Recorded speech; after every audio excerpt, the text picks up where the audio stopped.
Mangwanani akanaka muri yeZimbabwe. Tinokuchingamidzai zvekare kune chimwe chirongwa pano paZim-Facebook Secrets and Confessions. Tadzoka zvekare nemamwe messages. Regedzai vatapinda messages edu atadzoka takakubatirai. Strange things indeed they do happen in this world. Vakatanga ivo vachati hanzi ndakaona mufundisi wekuchechi kwedu ainge ari kumakuva, asi vamufundisi ndakavaona vachiita marituals, vainge vachiita marituals avo paguva remurume wangu. Makadi zvenyu mukoma, please post for me as Haiti. Ndiri mukadzi uye zvekare ndine makore 34 years ekuberekwa. Ndinogara muno muguta reHarare kuBorodale. Ndokwandichati ndigere paimba yangu yandakasirwa nemurume wangu. Nyaya yangu mukoma yakamira yakadai. Ndainge ndakaroorwa nemurume wangu. Mazuva andakaroorwa life yainge yakaoma. Tainge tichiri kugara kurugare. Murume wangu ainge achishanda muHarare, ainge achiitawo zvekugadzira makombiyuta. Saka rimwe zuva murume wangu akazouya achiti ndine chechi yandaona paFacebook yevamwe pastor vekuNigeria.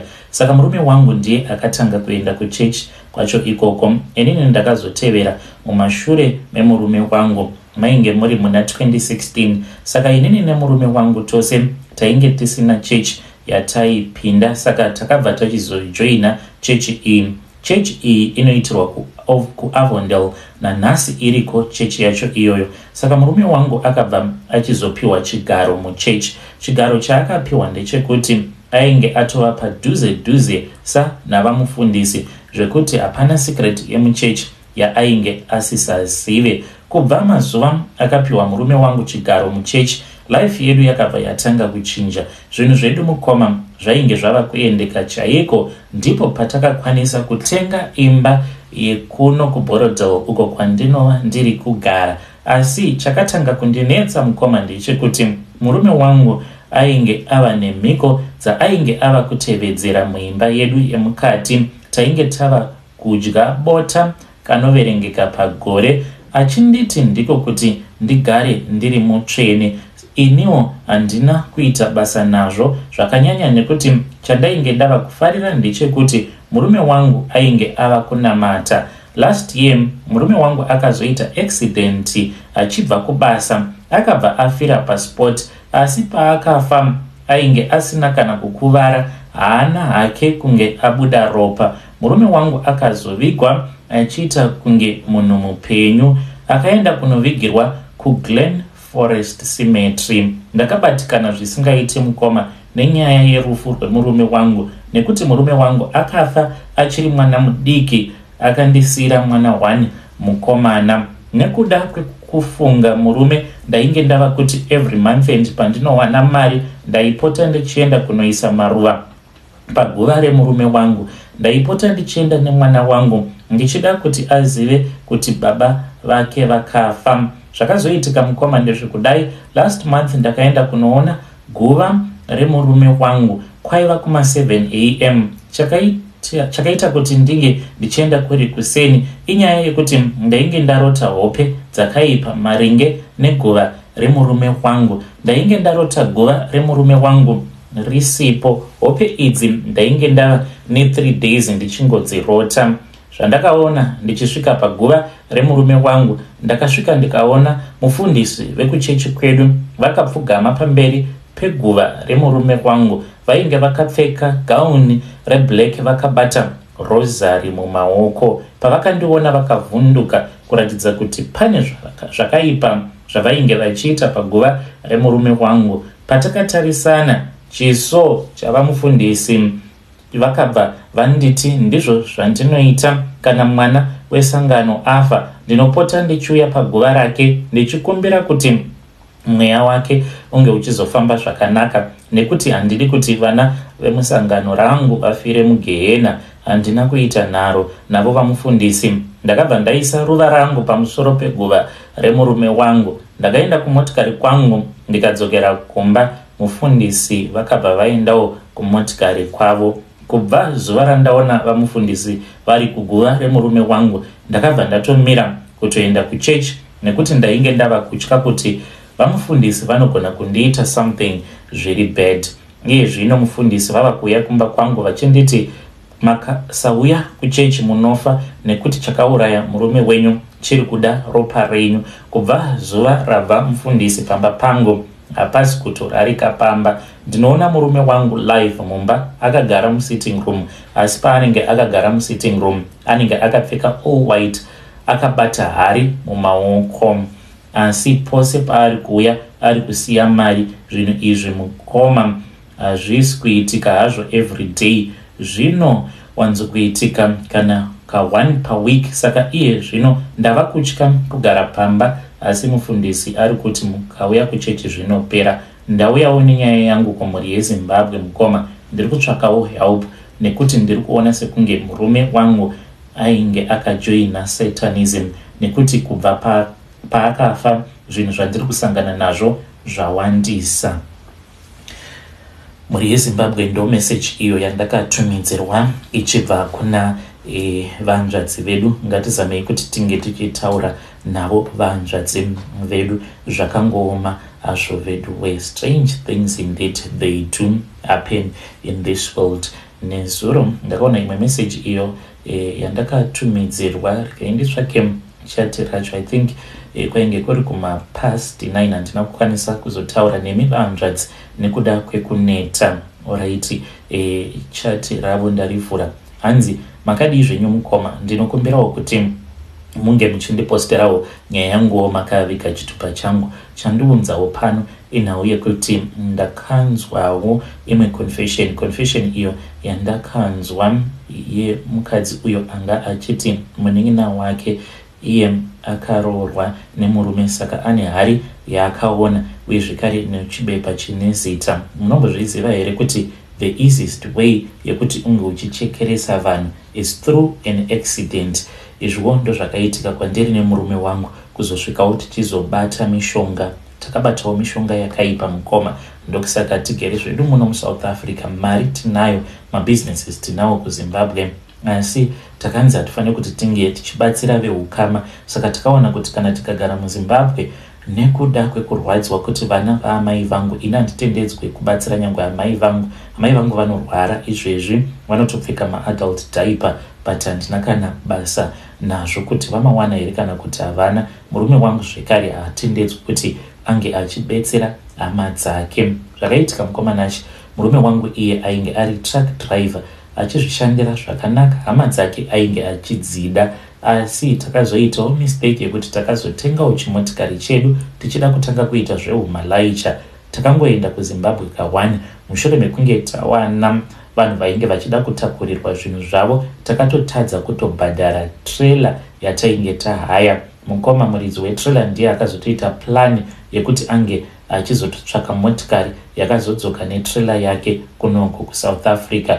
Zvinhu zvakatiomera. Trip iyo yomukoma yakati costa zvekuti takasvika pakutotengesa motikari. Mukuzofamba takaudzwa kuti business kana kuri kunzi ukatanga business ukatenga mudziyo unofamba paroad zvinenge zviri nyore kuti vanhu vange vachikubata, vange vachikugadzira. Takagadzirwa mukoma tikabroka. Murume wangu akabva aita nharo akati ini ndinoda kuvaratidza kuti neniwo ndinozvigona. Akaenda kun'anga. Handitozivi kuti kun'anga kwaakaenda ndekupi, because kunyangwe akaenda anoenda ari ega, anozotoita zvokutondiudzira kuti tanzi tinge tichiita zvakati nezvakati. Akadzoka nehari dzake akandiudza kuti ndo zvainge zvavapo. Inini ndakabvuma because akanditi it was a go back to sender. Takaita go back to sender.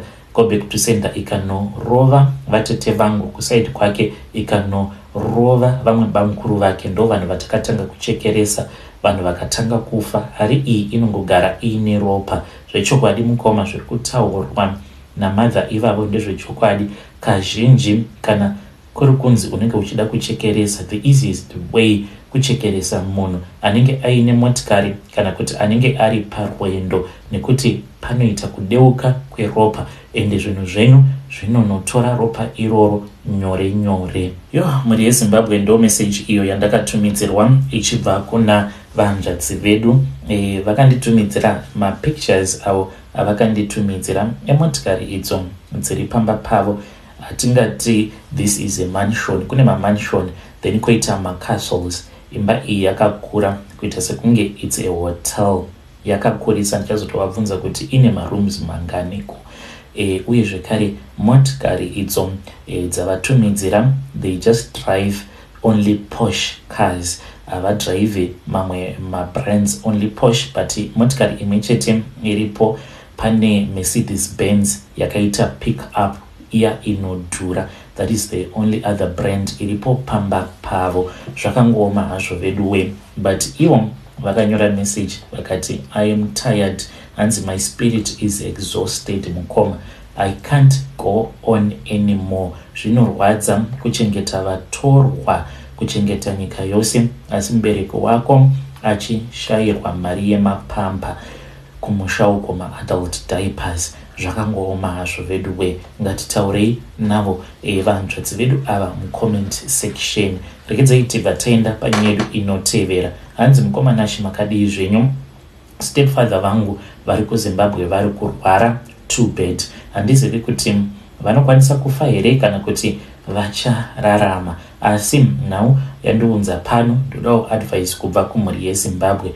Ndovaudza here stepfather vangu kana kuti kwete? I've been thinking about going back home. Ndinovaudza chokwadi chakaitika. Ini handina kubatwa chibharo nemwana wavo, asi chakaitika ndechekudai so mama vangu ivo vainge vachidanana nomumwe mupurisa. Mupurisa uyu ndiye akagadzira nyaya kana kwadoctor, they were just fake everything. Zvakaitika zvainge zviri zvefake because mama vangu vainge vakavenga vana vastepfather vangu, uye zvekare vainge vasingadi kuti vana ivavo varambe vakagara pamba pababa vavo. Mama vangu ivo vakatorera umwe mukadzi murume wake, ndobva tachizotanga kugarapo pamba ipapo, but vakambotanga vagara nastepfather vangu, ndobva vachizouya vakazotitora kumusha tikachizotanga kugara muHarare. Stepfather vangu vainge vari munhu ainge aine mari dzake,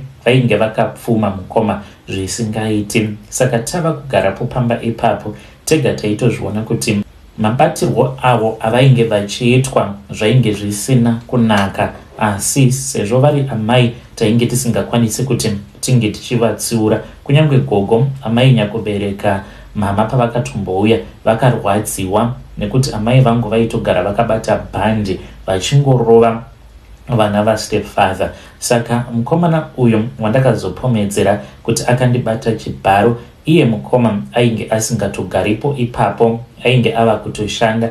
Akazouya mushure mekunge audzwa kuti vanengina vako vanzwa nekurohwa naamainini venyu, ndokubva achizotanga kugarapo pamba ipapo.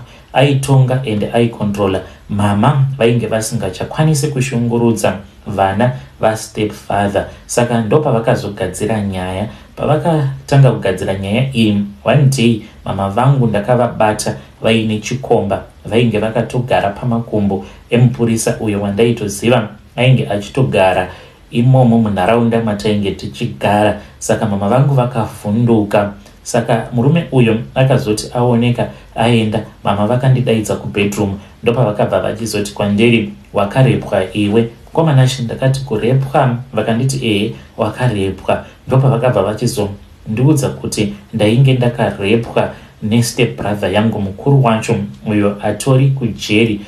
Saka ipapo pavakanditi wakarepwa iwe, ndainge ndisina kutozvinzwisisa, uye ndaisatoziva kutoti munhu kana ukasungwa uchinzi wakarepwa unokwanisa kana kutogara mujeri like forever. Ndakabva ndachizobvuma mushure mekunge vandirova vakazondipa mari. Ndaipota ndichitorwa nemupurisa uya achindibata-bata mazamu zvikare nekusikarudzi kwangu, achitopinza chigunwe chake achinditi, pauchazobvunzwa handiti najaji unofanira kuti unge uchitaura kuti akandibata apa, akandibata apa, akandibata apa. Zvose izvozvo mukoma zvavainge vachindiita ndozvandakazonotaura kucourt, ende vaindivimbisa mari, vakandipa mari, ende kwete kuti mari yakawanda. Semwana mudiki ndaitoti kana ndikapiwa kana 10 US ndaitofara, kana 20 US. Mukomana iye akasungwa akanzi ainge andibata chibharo, haana kana hama yake inombomushanyira kana stepfather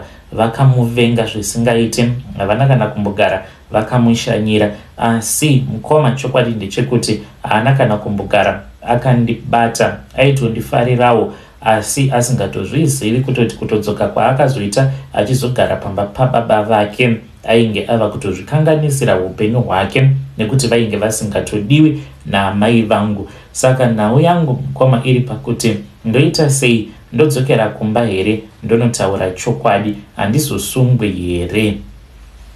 muyeZimbabwe ndo meseji iyo yandakatumidzirwa ichibva kuna vahanzvadzi vedu. Ngatizamei kuti tinge tichitaura navo vahanzvadzi vedu ava mucomment section. Zvakangooma hazvo vedu we strange things indeed they do happen in this world.